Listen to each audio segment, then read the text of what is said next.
So today, we're going to part 2 of our Minefield series. Anybody who misses any of these messages on the Minefield, all you have to do is simply go to YouTube, type in the search bar, Neighborhood Connections Church, make sure you spell it the English spelling with the O-U-R, and you will be able to access the messages there. So the last time we did homosexuality, and today's topic is going to be, can Christians gamble?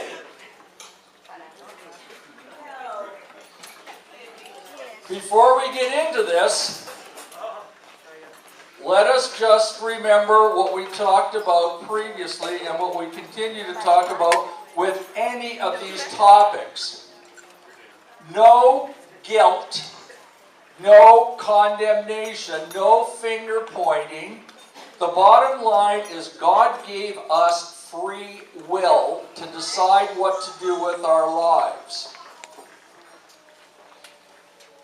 So, just go back to that question just for a minute again. What's the answer to that? I guess so. If there's no money. No, I just want a yes or no. I don't need a sermon. Can Christians gamble? Okay. Secondly, is gambling a sin? I think yes. Yes, mumble and ruzzle. Okay, now that's exactly one of the reasons why we do this. One of the reasons we do this is exactly why this mumble, mumble, mumble, mumble, yes, maybe, I don't know. That's fine. To admit we don't know is perfectly fine, and that's why we're going to do these series, and we're going through, and again, I can't stress this enough, it's not me telling you. It's me telling you what's in the Bible, and then you have to, as a Christian or even as a non-Christian, because these messages are all designed to speak. These messages are all meant to speak to Christians and non-Christians so everybody can get something out of this. They're also meant, as for a Christian, how to speak to other Christians or either non-believers. So when somebody comes up to you and says, "Oh, you're a Christian, can I gamble?" You're going to be able to intelligently answer. So first of all, let's just take a look at a very simple, basic definition that we're going to be using and going from there. Gambling. A person is gambling when he or she takes the chance of losing money or belongings, and when winning or losing is decided mostly by chance. Any problem with that definition? Simple, straightforward. You put money down in an attempt to get something back. Right? Otherwise you wouldn't do it. That's not called gambling. Okay, that's all gambling, because you put down $1 or $2, whatever, hoping to increase that. Okay, now let's take a look at some examples. All of these things here, and again, this is fine print, yes, and remember too, you can have a copy of these slides. We can, photocopy these for you and take a look at these.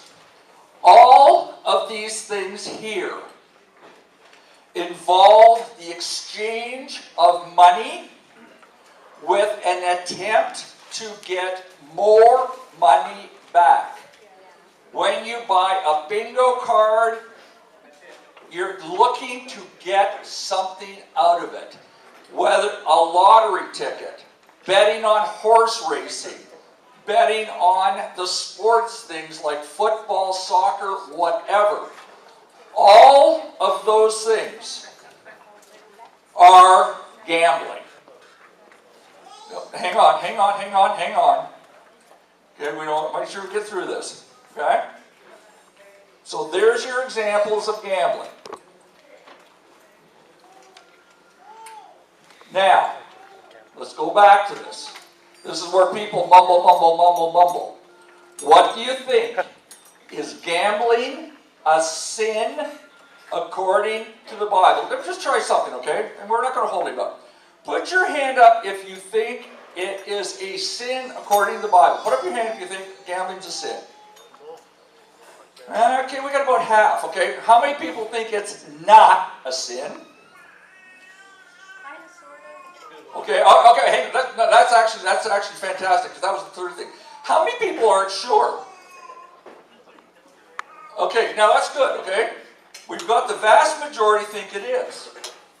Again, what I'm going to teach, when I do these lessons, I'm not going to sugarcoat stuff. I'm going to tell you the truth. All right, because there's no sense of all of a sudden going to the Bible a couple of weeks from now and saying, hey, Pastor Dave lied. That's crazy. So let's take a look at this. The Bible does not specifically say gambling is a sin. Okay? It does not say gambling is a sin. It does not say you gamble, you go to hell. Simple. I'm being truthful with you. But a lot is said about the wise use of money. Okay? In 1 Corinthians 10:23, I have the right to do anything, you say, but not everything is beneficial. I have the right to do anything, but not everything is constructive. This particular part of the Bible is used a lot. You got to be careful. People like to take sections out of the Bible and quote that, but not the whole thing. Up to here. Okay? I have the right to do anything. It says in the Bible, I can do anything. A lot of people then go, but let's not look at the rest of what it says. You've got the right to stick your hand in a moving food processor. You've got the right to stand out in the middle of Islington as the bus is coming. Not the world's brightest thing to do. You have the right to sit there and down a 40-pounder of vodka. Don't come whining to me afterwards. But the problem here is it says not everything is beneficial and not everything is constructive. That's key, very key. While the Bible may not single out gambling as a sin, the Bible does speak repeatedly that greed is one of the worst sins, and gambling inspires greed. So although they're not saying specifically that gambling is bad and it's a sin, it's what gambling leads to. It tends to be leading to greed and pride. Ecclesiastes 5:10. Whoever loves money never has enough. Whoever loves wealth is never satisfied with their income. This too is meaningless. You know, you watch people do this all the time. You know, they go to the casino, they win $100. Very seldom do they pocket the $100 and walk home. The quarters start going back into the machine, or the loonies, whatever. We always want more. Once you start to feed the greed monster, the monster wants more. Yep. In 1 Timothy 6:9-10, this is a very good one.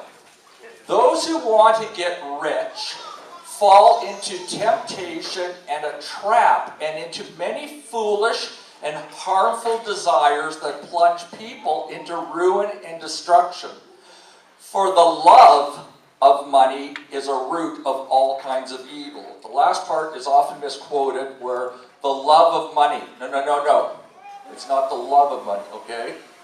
It's not money that's the problem. It's the love of money. Gimme, gimme, gimme, gimme, gimme, gimme, gimme. And the first part of this one thing in 1 Timothy, just go on Google sometime and Google something like big lottery winners. They're broke. They're in jail. They are losers for the most part. They blow through this. And when people win big time, it's amazing how many relatives you've got that you didn't know you had. How many sick and dying relatives you've got. Okay? You didn't know that your family was so prolific and breeding. Win $1 million and you'll find out how many relatives you got. Or how many really good friends. Really good friends. Now, finally, from Solomon, who was the wisest man to have lived, we have these pearls of wisdom. Solomon was a lot like Jesus. We've talked about how Jesus likes to throw out these one-liners. Just bam! He just, in one line, he nails such great truth. Well, Solomon, being the wisest man in the Bible, other than Jesus, did the same thing. Nice little pearls of wisdom. Take a look at what he says. Proverbs 12:11. Those who work their land will have abundant food, but those who chase fantasies have no sense. The number of people, and I'll tell you too, before I became a Christian, I played the lotteries. What am I going to do if I win $1 million? Well, there's all that time I'll never get back. It's all wasted. Fantasies. Proverbs 13:11, dishonest money dwindles away, but whoever gathers money little by little makes it grow. So when people get these big windfalls, it's gone. Wasted. Sometimes people are actually worse off after the winning than they were before. So, what's the chances of winning a lottery? Now this is the thing, a lot of people play lotteries. Okay? A lot of people. What's the chances of winning the lottery?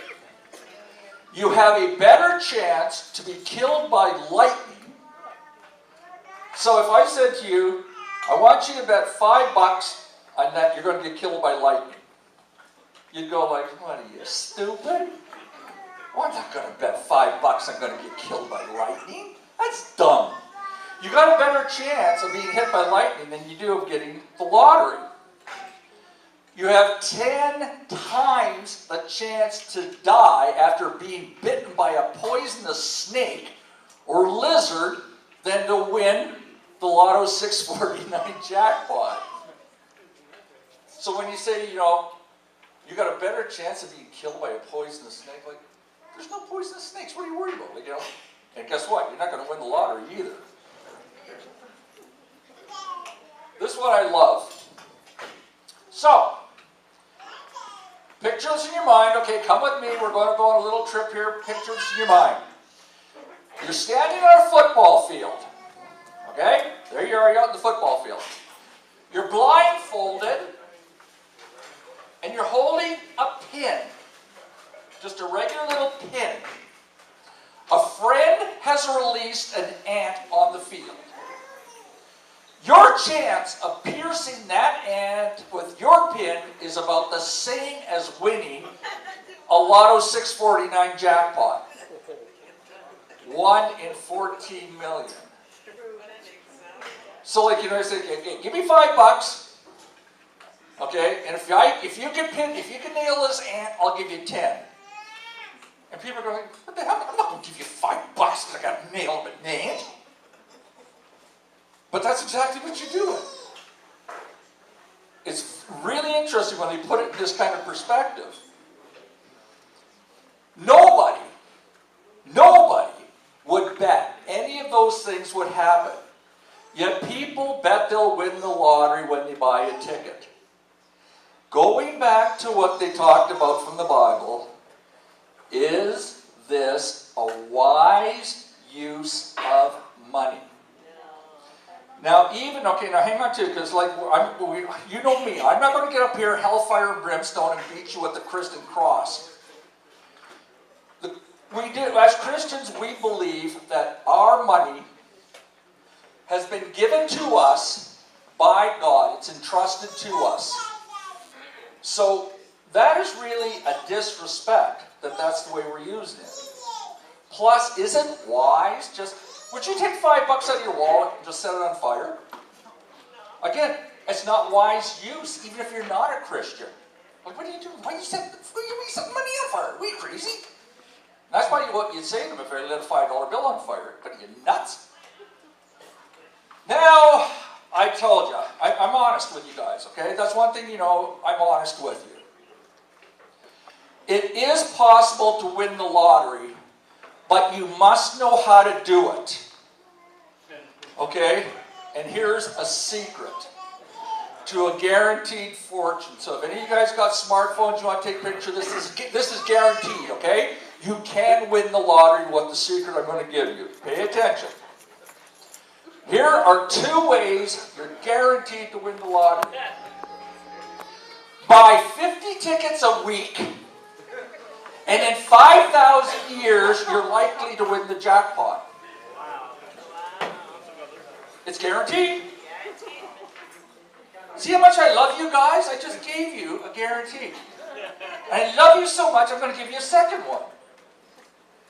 If you can't wait 5,000 years, those of you who are impatient, a faster way to win is try to buy enough tickets to cover all 6 possible number combinations.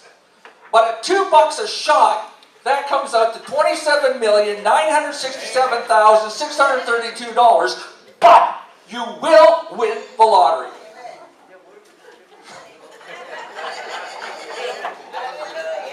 Hallelujah. Amen. I told you. Okay. There is a way to do this. Now, we all love our government, right? The government is just, it's our best friend.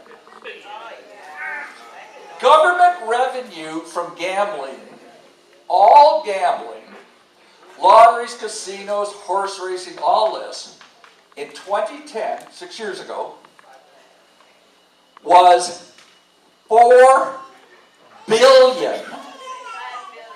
4 billion. Okay, that's not the little million. 4,900,000,000. Almost $5 billion. The government took that in from gambling. $5 billion. Now, but the other thing is, it's interesting the way the government works this, though.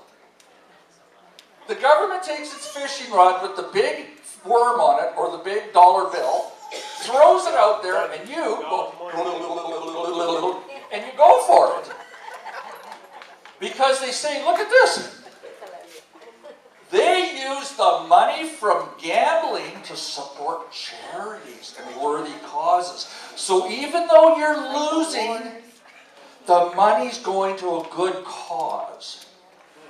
It's a little bit different than when I say to you, your money here is guaranteed to go to a good cause. Believe me, you believe the government, obviously. Really? In 2010 to 2011, the government gave $127 million to charities. Wow. Yeah, that's a lot. Let's put that in perspective, folks. Interesting. So 2.6% of the revenue from gambling actually got into the hands of charities and worthwhile causes. Now, where do you think the rest went? 74% of your money that was going to a good cause didn't go to a good cause. It went to supporting the government and all the crazy things they like to do. See, when we said that 127 million, somebody said, that's pretty good. But when you look at it, out of 5 billion, it's 2.6%. Whoa! The government loves people who gamble. They give the government money without even asking for it. The government doesn't say, please give me money. It's just like, here, take it. So therefore, gamblers must be rich and generous because you're giving away all this money. Now, because we love the government, we trust the government, if the government told the people that they were going to increase taxes, the people would probably go ballistic. As soon as you say raise taxes, that is like putting a bullet in the government's head. You know the next election, they're gone. But, in fact, you're supporting a hidden tax increase willingly. So if the government said we're going to increase your taxes, you'd go crazy. But instead, with a smile on your face, you give them the money. They love you. Now, there are some other reasons why we should be concerned about gambling. We know it's not a sin, but we should look at some of these other things. Gambling is increasing at an alarming rate. Now, in 1992, that's a while back, okay, that's 24 years ago, revenue for all the provinces across Canada, all 10 provinces, came to a total of $2.73 billion. In 2008, 8 years ago, it was $13.6 billion. That's a 500% increase that the government is hauling in just from gambling. That's why you'll never see gambling go private. Never. The government has got their hands in your pocket and you're letting it stay there. They'll never let it go private. It's too good. If anything, they're just going to keep increasing gaming places. The Canadian average that is spent on gambling in a year is $528. Basically, $10 a week. Now, I want you to stop. I want you to put this in perspective. $10 a week, and where does it go? It goes out the window. If you gave me $10 a week in here, I could buy 2 cases of soup down at Campbell's Soup Factory. Guaranteed that $10 that you put in here, guaranteed, is going to help somebody. You put it into gambling, as we've seen with the ant and the pin, it's pretty well guaranteed that it's only helping the government. $10. Every time that a person buys a lottery ticket, goes to the casino, plays bingo, etc., you're filling the gambling pots and tempting people to gamble. If there weren't big pots to win, people wouldn't play. If somebody came on TV and said, hey, this week's 649 pot is $7.13. Get out and get your tickets. Wait a second, did he say $7.13? No. But when the dude gets on the TV and says, this 649 jackpot is $50 million. Ka-sing, ka-sing, green, green, green, green, green, green. Where's the convenience store? I gotta go get a ticket. Ding, ding, ding. And what you're doing is you're feeding this. Now for some of us it's not a problem. I lost another $5, big deal. But for some people, it is a problem. 3.2% of Canadian adults have a gambling problem, which doesn't sound like much, but that in fact is 787,623 people. That's a lot of people. And these gambling problems are tearing families apart. People are losing jobs. It leads to alcoholism and all kinds of other addictions. 2.2% of youth aged 15 to 24 also have a problem, which translates to 101,000 people. Kids with a gambling problem. We don't think sometimes about kids and the problems that they have. It's the same thing when we talk about alcohol. The number of teenage alcoholics, the number of preteen kids that are caught in pornography. We tend to think of a lot of these problems as just, it's an adult thing. But it's not. It's like rain. It drops down and it affects the kids. And it's younger and younger and younger. Both of these numbers are increasing every year. Now, some of the effects on gambling. This National Council on Problem Gambling notes the annual cost associated with gambling. Crime, addiction, bankruptcy, $17 billion. When gambling goes off the rails and the wheels fall off the bus crashes. And that's why, with any addiction, when I was drinking a lot, I would tell people, I'm fine. As long as I can control it, I'm okay. We lie to ourselves about addictions. 17 billion.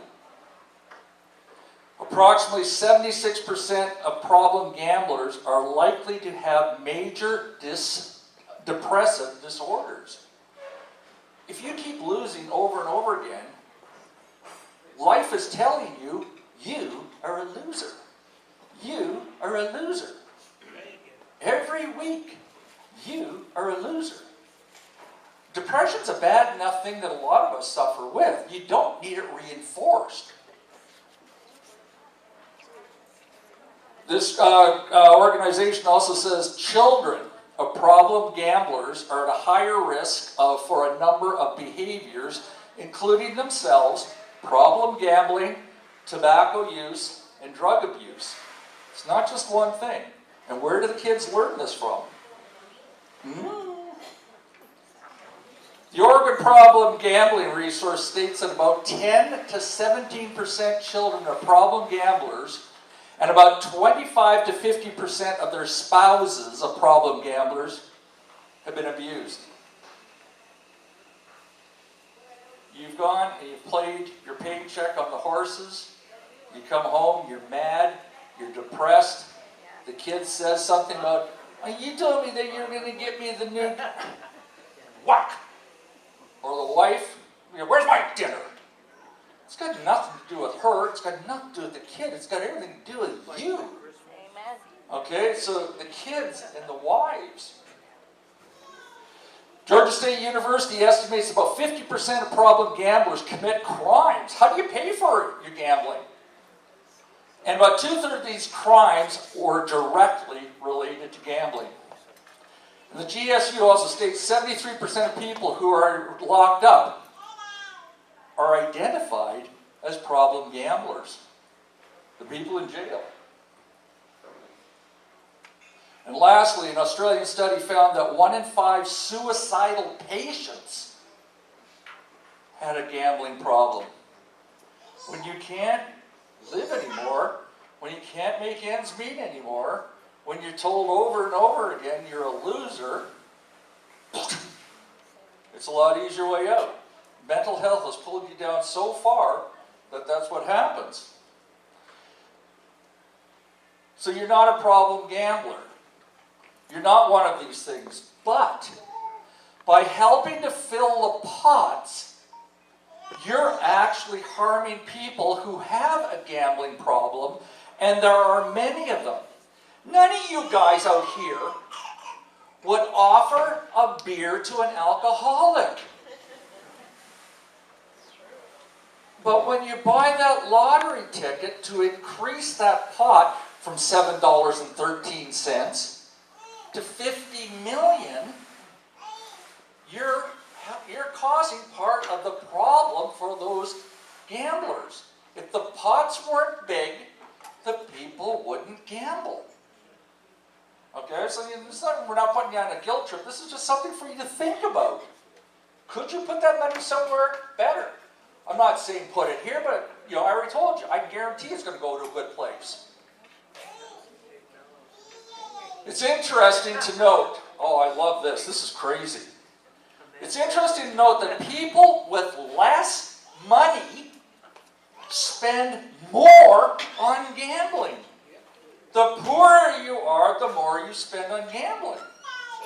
People who make $20,000 or less spend an average of $211, or a total of 2.6% of their entire income on gambling. Okay? Lotteries, bingo, casinos, whatever. People who make more than $80,000 average, okay, they only spend $497, 0.6% of their income. Gambling hurts those who can least afford it. So when you hear people screaming and hollering about, we've got to close these casinos, we've got to get rid of these lotteries, they're actually trying to help the people who are the poorest. Because the money's going out the door that they can't afford. It should be going on the table for food and things like this. So while the Bible does not speak against it, it has some very specific principles about Christians and gambling. Luke 12:24, consider the ravens. They do not sow or reap. They have no storeroom or barn, yet God feeds them. And how much more valuable are you than the birds? Romans 8:32, he who did not spare his own son, but gave him up for us all, how will he not also, along with him, graciously give us all things? In Matthew 21:22, if you believe, you will receive whatever you ask for in prayer. By gambling, what you're doing is you're telling God that you do not trust him to provide, and that you don't believe that what he has told us about caring for us. Is that the message you want to send? The problem with all of us in everything in life is we tend to look at things like this, when we should be looking like this. You die, and there you're at the pearly gates. And Jesus looks at you and says, so, you don't trust me. What? You don't trust me. Well, why are you saying that? Well, why are you playing the lottery? Why were you gambling? Why were you going to casinos?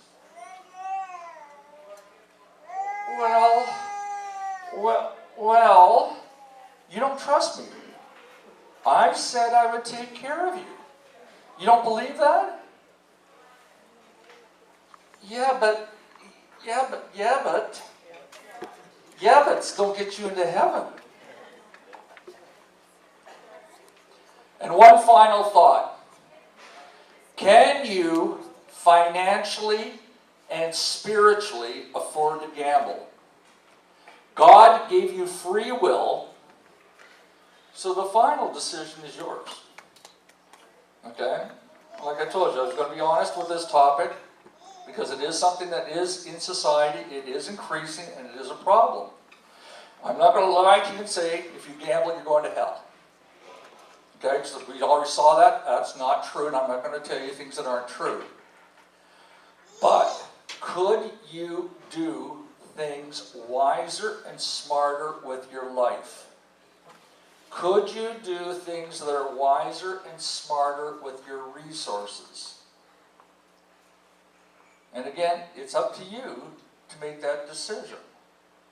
And only you and God are going to be able to make that decision. It's something to think about.